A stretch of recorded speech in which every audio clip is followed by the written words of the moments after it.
국민연금 당겨받으면 무조건 손해일까요? 얼마 전 공기업에서 은퇴한 제 친구 이야기입니다. 퇴직하고 나서 개인 택시를 시작했는데요. 제가 말했습니다. 조기연금은 무조건 손해야. 절대 하지 마.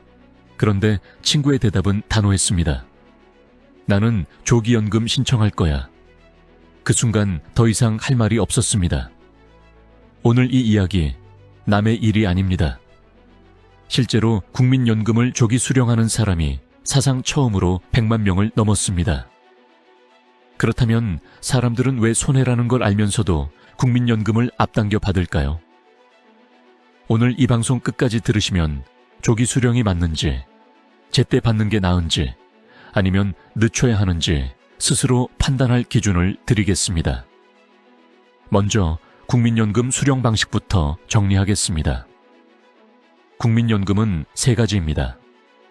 첫째, 제때 받는 노령연금. 둘째, 앞당겨 받는 조기연금. 셋째, 늦춰서 받는 연기연금입니다. 1969년생 이후는 65세부터 정상적으로 연금을 받습니다. 조기연금은 최대 5년까지 앞당길 수 있고 1년 앞당길 때마다 연금이 6%씩 줄어듭니다. 5년을 당기면 무려 30% 감액입니다. 65세에 100만 원 받을 사람이 조기 수령을 하면 70만 원으로 평생 받게 됩니다. 그래서 조기연금은 손해연금이라고 불립니다. 그런데도 사람들은 왜 선택할까요? 첫 번째 이유, 지금 당장 먹고 살아야 해서입니다. 이게 가장 현실적인 이유입니다. 우리나라 평균 퇴직 나이는 약 49세. 하지만 국민연금은 빨라도 60세 이후입니다. 이 사이 10년 가까운 소득 공백이 생깁니다. 물론 자산이 충분하면 문제 없습니다. 하지만 우리나라는 노인 빈곤율 OECD 1위 국가입니다. 퇴직 후 일을 못하거나 일이 불안정한 경우 매달 들어오는 작은 돈 하나가 생존과 직결됩니다. 이럴 때 조기연금은 손해지만 버틸 수 있게 해주는 제도가 됩니다. 두 번째 이유, 연금 고갈에 대한 불안입니다. 2055년이면 기금이 고갈된다는데 그때 못 받는 거 아니야? 이 불안 매우 많습니다. 그래서 받을 수 있을 때 먼저 받자는 심리가 작동합니다. 다만 중요한 건 기금 고갈은 연금 지급 중단을 의미하지는 않습니다. 재정 방식이 조정될 뿐 지급 책임 자체가 사라지는 건 아닙니다.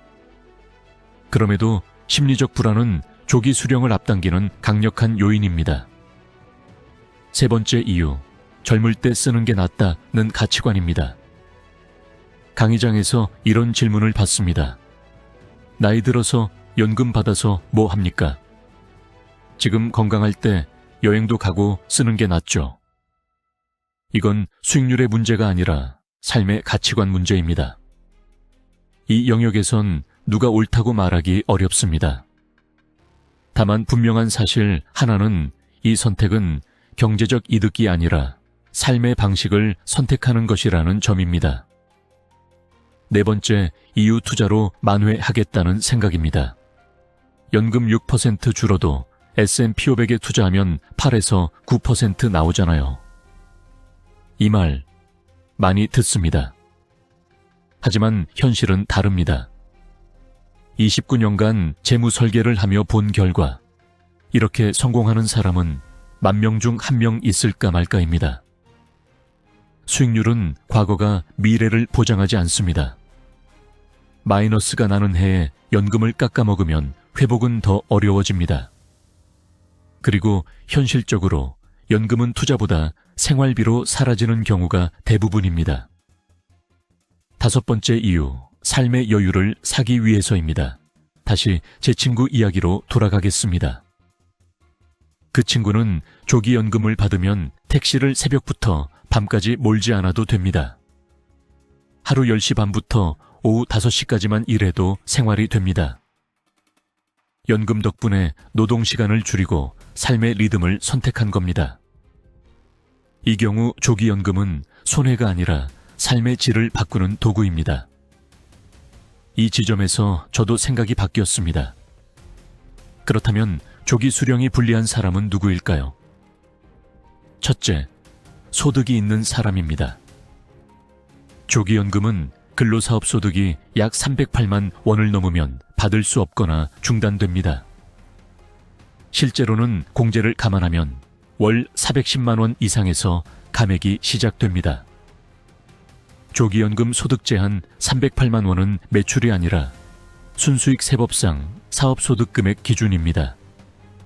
즉, 경비 처리 후 종합소득세 신고에 잡히는 금액이 월 평균 308만 원을 넘으면 연금이 정지되는 겁니다. 둘째, 오래 살 가능성이 높은 사람입니다.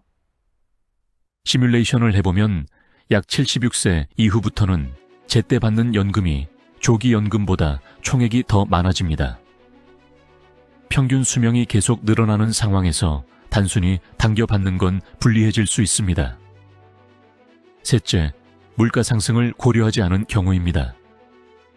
연금은 받기 시작한 금액에 물가 상승률이 연복리로 붙습니다. 70만 원의 2%와 100만 원의 2%는 시간이 갈수록 격차가 커집니다. 그럼 정답은 뭘까요? 하나로 정해진 정답은 없습니다.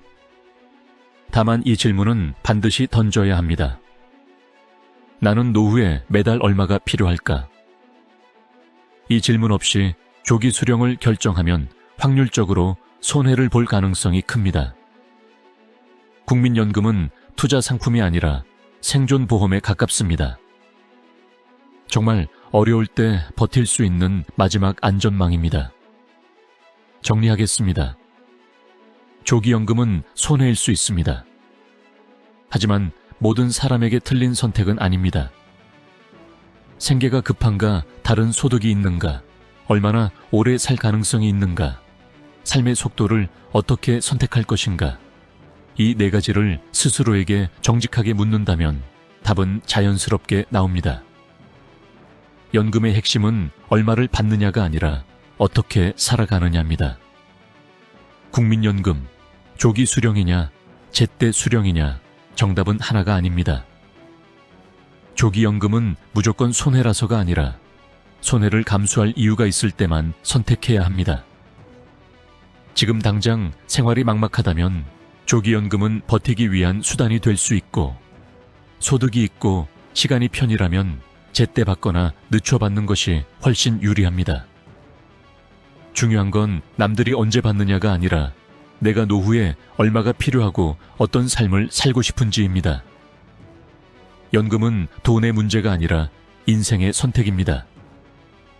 오늘 이 기준만 기억하셔도 국민연금 수령 시점에서 후회할 일은 없을 겁니다. 오늘 이 기준이 여러분의 선택에 도움이 되길 바랍니다. 감사합니다.